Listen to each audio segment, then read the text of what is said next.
We're here in downtown Torrance at Foster's Freeze.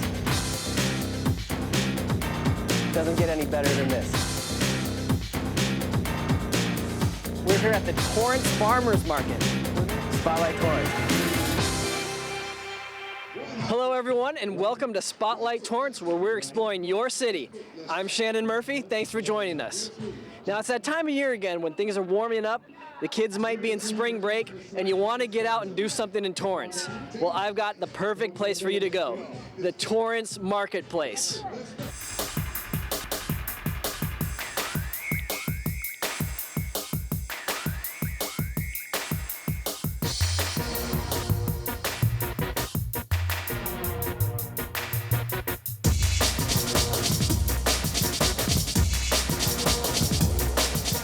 Today we're going to take you on a tour of the Torrance Marketplace to show you what it's all about. First off, the basics. It happens every Thursday from 3 to 8 p.m. here at the corner of El Prado and Satori Avenues in Old Torrance.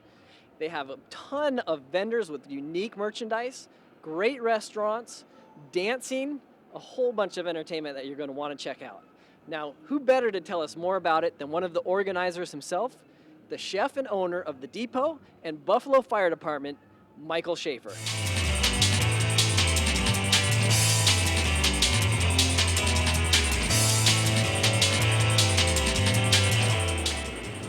Now, Michael, you started the Depot restaurant in '91, and then more recently the Buffalo Fire Department. Before we talk about the marketplace, give us a little history and information on your restaurants. Well, in '91, we took over what was the old train station and we renovated it. And it just celebrated its 100th year along with the city of Torrance, because it was also built in 1912, just like Torrance was. And the community welcomed us with open arms, and we found a great home here in the South Bay. And the Buffalo Fire Department's now going into its 5th year.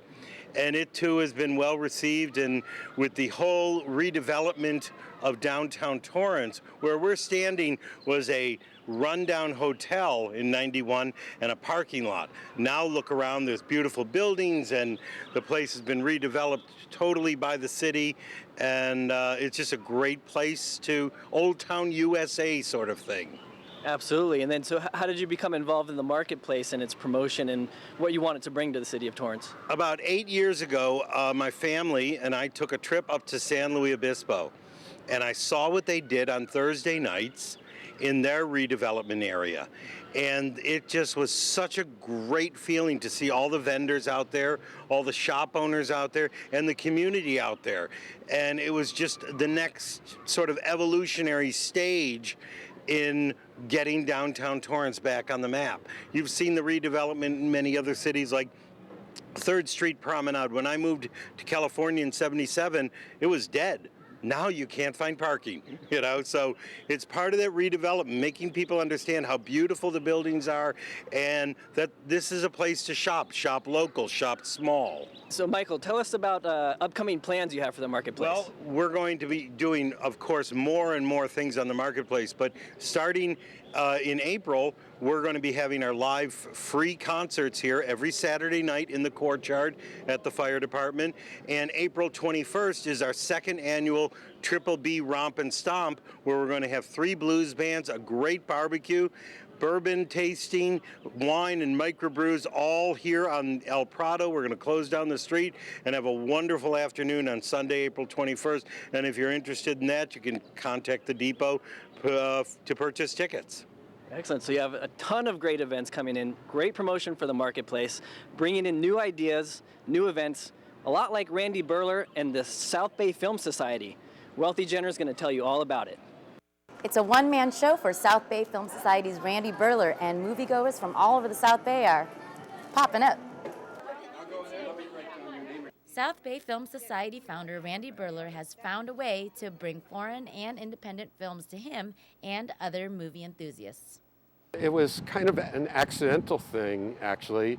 I've been frustrated for many years that a theater, art house theater like the Laemmle never would come to the South Bay, and to see many of the films I like, a lot of foreign films particularly, you'd have to drive up to West LA, and I didn't like doing that. So Burler took it upon himself to tell his friends, book a Torrance theater, and show movie distributors that there is a great interest for these types of films. And they were so amazed that we sold out this film that nobody had ever even booked from them before, that they said, well, just tell us what you want and we'll negotiate for you. Retired from planning director of Redondo Beach, it's been a lot of work for Burler, but the members take notice. I am so thrilled that this Randy is doing this and that we are having foreign films which are so rich to watch in the South Bay. Otherwise, we have to go to the Laemmle out in Santa Monica or somewhere in Beverly Hills, and we have a wonderful population right here in the South Bay that obviously you see how they fill these films up. The society was formed in 2012, and from the looks of it, they may be here for a while. I'd like to see the theaters really open up and welcome us more frequently and bring more of this type of film into the South Bay. The society shows 2 films a month, and while it's free to join, another added bonus is the relationships and friendships that come about. It's like a big community event where they know each other, whereas if you were just normally going to the movies, you go with a single friend, but you're not going to see other people there you know. But for these showings, everybody's seeing lots of people they know, so it's a really nice feeling. Burler now has over 1,000 members, and he's proud to say that the growing numbers are no accident. For Spotlight Torrance, I'm Wealthy Jenner. To check out a list of upcoming screenings and for more information, go to southbayfilmsociety.com.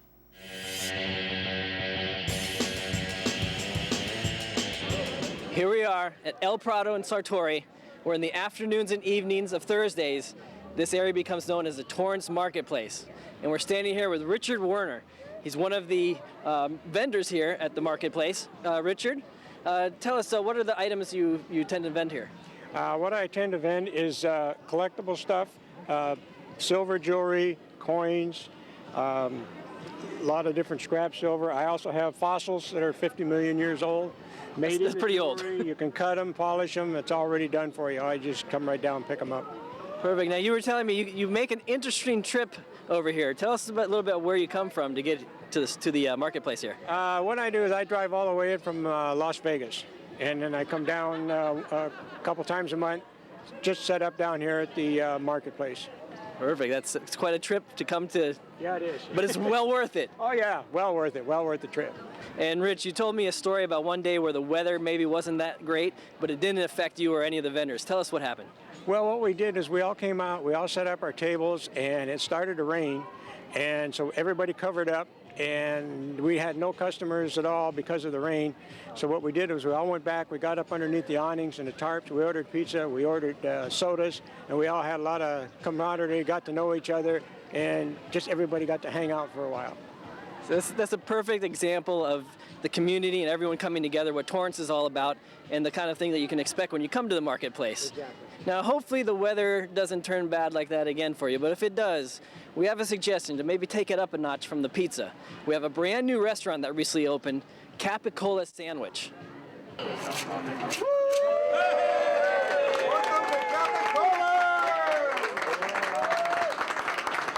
Milan Vidovic and Anthony Aceta have been building the Capicola Sandwich Company concept for years.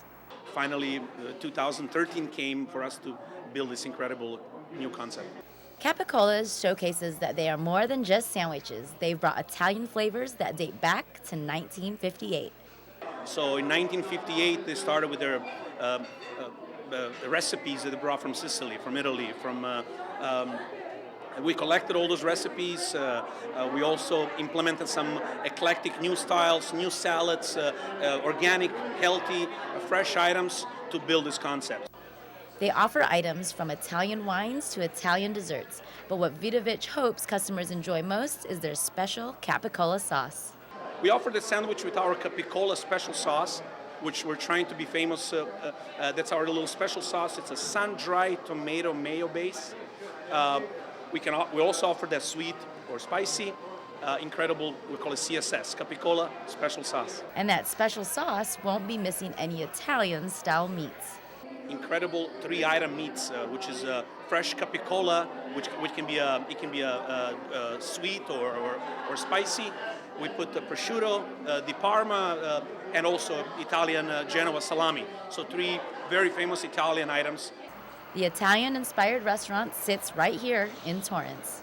You're in the middle of everything. So Torrance, 90505, and we're here on beautiful Pacific Coast Highway. 90% of the world would love to be here, and Capicola is here. Vidovic is delighted that Capicola's doors are open for business and they can finally share their past generation's special recipes. For City Cable, I'm Wealthy Jenner. Find Little Italy at this one-stop sandwich shop. Capicola's is at 3160 Pacific Coast Highway. Give them a call at 310-325-2274 or check out their menu online at capicolas.com. Now, the Torrance Marketplace doesn't just have great restaurants and vendors, it also has entertainment. With me here is DJ Ozzy, where he's been entertaining people in Torrance for years, but he really likes coming outdoors to the Torrance Marketplace here. Now, Ozzy, tell us, what do you like about the marketplace here? Oh, it's wonderful. You know, you meet so many people. We're out here every Thursday between 4 and 8, and it's just great for the community, and everybody has a great time. And we have a little bit of everything, so I'm glad that it turned out the way it did. And today we're having an Easter egg extravaganza for the boys and girls. So once again, I think every Thursday we're going to probably have a different theme, but today is definitely wonderful. So DJ Ozzy, he really gets some moving and dancing here at the Torrance Marketplace. And speaking of dancing, we're going to show you some local celebrities that really got their moves on at Dancing with the Stars 2. In front of a sold-out audience at the James Armstrong Theater, 8 South Bay community members transformed themselves into incredible dancers. I've gone from being absolutely petrified to absolutely excited and exhilarated.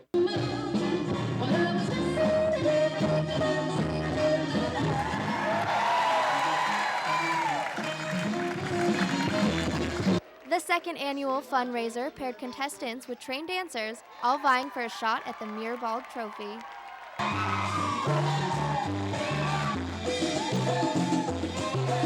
The performers were judged by 3 professional choreographers on style and technique. The audience was also able to cast their vote for the best performance during the show's intermission. You guys are not making it very easy for us up here. It's only the 4th group to go, but here's the first. But the night's event wasn't just about the competition. Each of the performers entered the show to raise money for their favorite nonprofit group. As chairman of the board for the Torrance Chamber, one of the things I do is participate in the Adopt a School program. And that is one of the things that the Chamber focuses on. So my goal this year was to adopt all the schools, and I'm done. We've been out there trying to defeat polio worldwide. We're about this close, down to the last 3 countries in the world that next generation might be able to say, like our kids, what's polio? Scott Easterday and his partner Alina Sachs stole the show with their flashy jive routine. The duo received the highest combined score of audience and judges' votes to win the competition. I loved your little mini solos because you took the stage. It was yours. Footwork was wonderful, and I think you did some great partnering with your partner here. My score for you is... The Pediatric Therapy Network received a $1,000 donation for being the winning dancers charity. Each of the other charity groups received a $500 donation on behalf of the Torrance Cultural Arts Foundation to continue their work in the South Bay. For City Cable 3, I'm Brittany Bin. For more information on the Torrance Cultural Arts Foundation and their upcoming events, visit torrancearts.org. Thanks, Brittany. Now, from all the shopping, dancing, and excitement that you have going on at the Torrance Marketplace, you're probably going to get a little bit hungry. And we've got a great place for you to come, a new restaurant that recently opened, Antigua Cafe. And with me right here is co-owner and chef, Janet Corzon. Janet, how you doing? Pretty good. How are you? Great, thanks. Why don't you tell the viewers how the marketplace has helped your business so far? Well, it brings all the people, so we are pleased that they come here, they buy, coffee, or they buy our food, our sandwiches, salads, and soups. So we are really pleased that we have this every week, and we like it.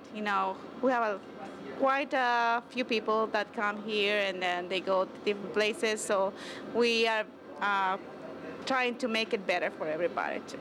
Sure, sure. Now you're from Guatemala and your husband's from Poland, so you have a great combination, a great international combination there. Tell us about the food and what people can expect from your restaurant.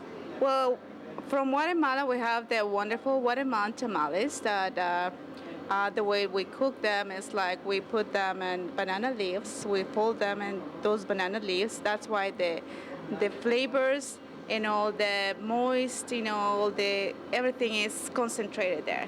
That's how it works. These are not like